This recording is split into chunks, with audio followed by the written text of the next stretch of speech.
Assalamualaikum warahmatullahi wabarakatuh. Perkenalkan, nama saya Siti Rahayu Fauziah dengan NPM 24069120018. Saya berasal dari Prodi S1 Pendidikan IPA Fakultas Pendidikan Islam dan Keguruan Universitas Garut.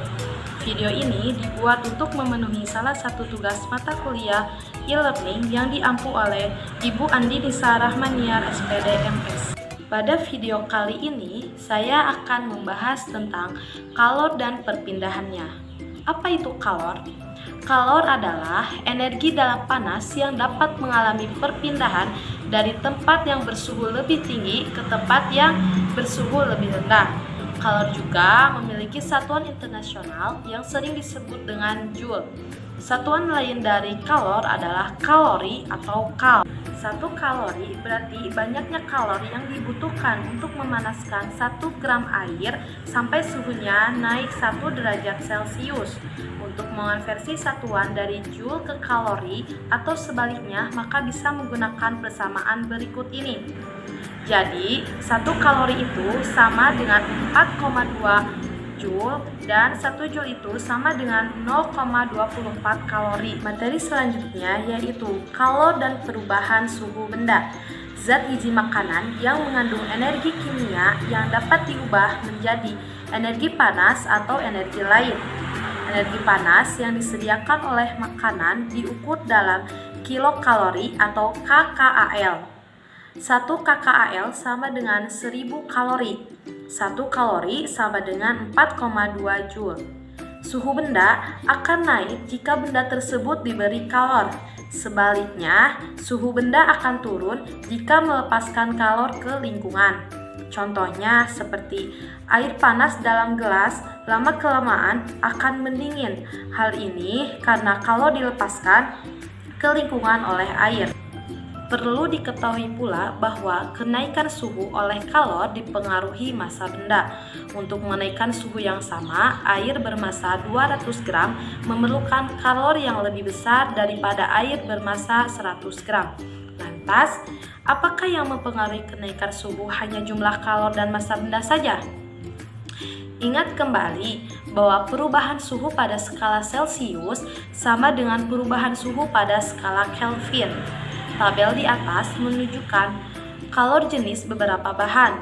Kamu juga dapat mengamati bahwa bahan yang berbeda memiliki kalor jenis yang berbeda pula. Berikut adalah tabel kalor jenis benda. Jadi, dapat disimpulkan bahwa yang pertama, kalor yang diperlukan untuk menaikkan suhu benda tergantung dari jenis benda tersebut. Yang kedua, semakin besar kenaikan suhu benda, maka akan semakin besar pula kalor yang diperlukan. Yang ketiga, semakin besar massa jenis benda, maka akan semakin besar pula kalor yang diperlukan.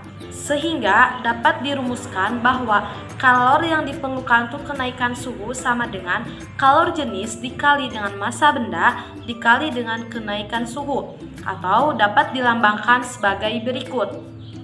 Q sama dengan C dikali M dikali delta T. Dengan keterangan, Q adalah kalor yang diperlukan atau dilepaskan dengan satuannya adalah Joule. Kemudian M adalah massa benda dengan satuan kilogram. C adalah kalor jenis benda dengan satuan Joule per kilogram derajat Celcius. Dan delta T adalah kenaikan suhu derajat Celcius setiap benda. Materi selanjutnya adalah kalor dan perubahan wujud benda. Terjadinya perubahan wujud sering diamati di dalam kehidupan sehari-hari. Contoh yang sering kita jumpai yaitu pada air yang mendidih, kelihatan gelembung-gelembung uap air yang menunjukkan adanya perubahan wujud dari air menjadi uap. Untuk mendidihkan air diperlukan adanya kalor. Jadi, untuk mengubah wujud zat cair menjadi gas diperlukan kalor. Kalor untuk mengubah wujud zat disebut dengan kalor laten. Kalor laten dibagi menjadi dua. Yang pertama, kalor penguapan atau pengembunan yang memiliki rumus Q sama dengan M dikali U. Yang kedua, kalor lebur atau beku yang memiliki rumus Q sama dengan M kali L. Dengan keterangan, Q adalah kalor yang dibutuhkan atau dilepas untuk berubah wujud dengan satuan Joule. M adalah massa zat yang berubah wujud dengan satuan kilogram. L adalah kalor lebur atau kalor beku dengan satuan Joule per kilogram. Dan U adalah kalor penguapan atau kalor pengembunan dengan satuan Joule per kilogram. Selanjutnya adalah perubahan wujud. Dari gambar di atas, kita dapat mengetahui bahwa perubahan wujud benda itu ada 6. Yang pertama, membeku. Membeku adalah perubahan wujud benda cair menjadi benda padat. Perubahan ini terjadi karena suhu di lingkungan menjadi dingin. Benda cair akan membeku jika suhunya di bawah 0 derajat Celcius. Yang kedua adalah mencair. Mencair adalah perubahan wujud benda padat menjadi cair akibat suhu yang panas.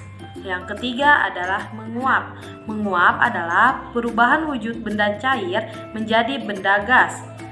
Yang keempat adalah mengembun. Mengembun adalah peristiwa perubahan wujud gas menjadi cair. Peristiwa ini merupakan kebalikan dari peristiwa menguap. Yang kelima adalah menyublim. Menyublim merupakan peristiwa berubahnya wujud zat padat menjadi gas. Peristiwa lenyapnya kapur barus yang diletakkan di dalam lemari sering dijadikan contoh peristiwa menyublim. Yang keenam adalah mengkristal. Mengkristal adalah perubahan wujud gas menjadi padat.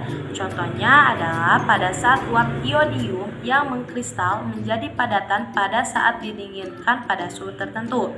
Mengkristal disebut juga dengan istilah menghablur atau deposisi. Materi selanjutnya yaitu tentang perpindahan kalor.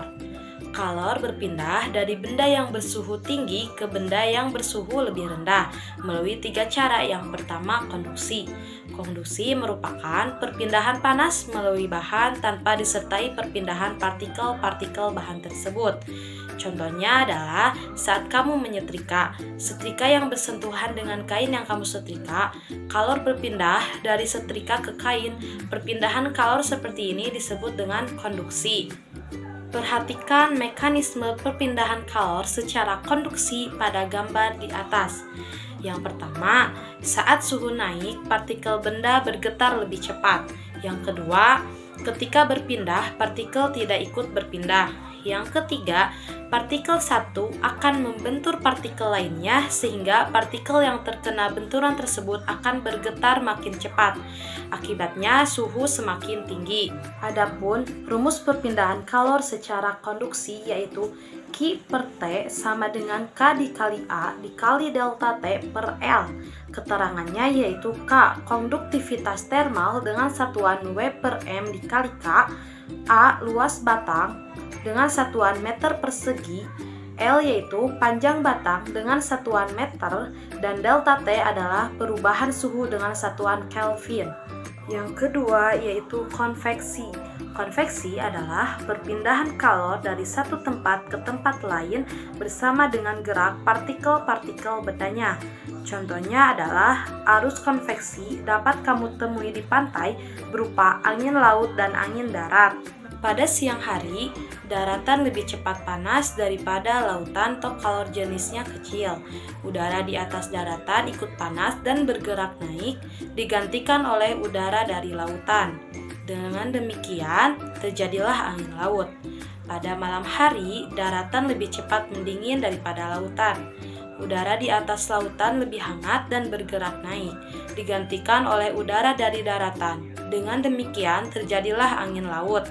Adapun rumus perpindahan kalor secara konveksi yaitu Q per T sama dengan H dikali A dikali delta T dengan keterangan H yaitu koefisien konveksi dengan satuan W per M dikali K, A yaitu luas batang dengan satuan meter persegi, dan delta T adalah perubahan suhu dengan satuan Kelvin.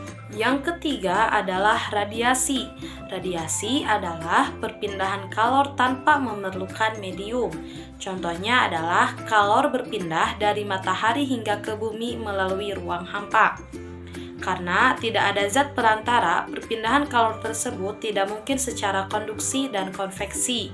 Kamu juga dapat merasakan akibat radiasi kalor saat menghadapkan telapak tanganmu pada bola lampu yang menyala atau saat kamu duduk di dekat api unggun. Udara merupakan konduktor buruk dan udara panas api unggun bergerak ke atas. Namun, kamu yang berada di samping api unggun dapat merasakan panas. Adapun rumus perpindahan kalor secara radiasi adalah sebagai berikut ini. Materi yang terakhir adalah penerapan kalor dalam kehidupan sehari-hari. Di dalam kehidupan sehari-hari, kalor banyak dimanfaatkan untuk membantu manusia.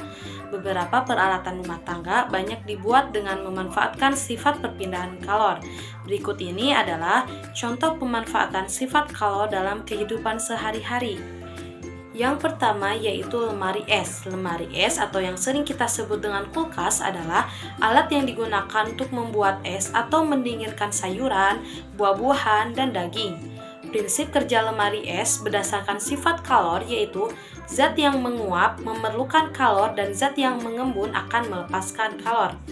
Prinsip kerja lemari es adalah mengambil kalor yang ada di dalam ruangan lemari es. Selanjutnya, melepaskannya di luar, sehingga suhu di dalam lemari es akan menjadi turun.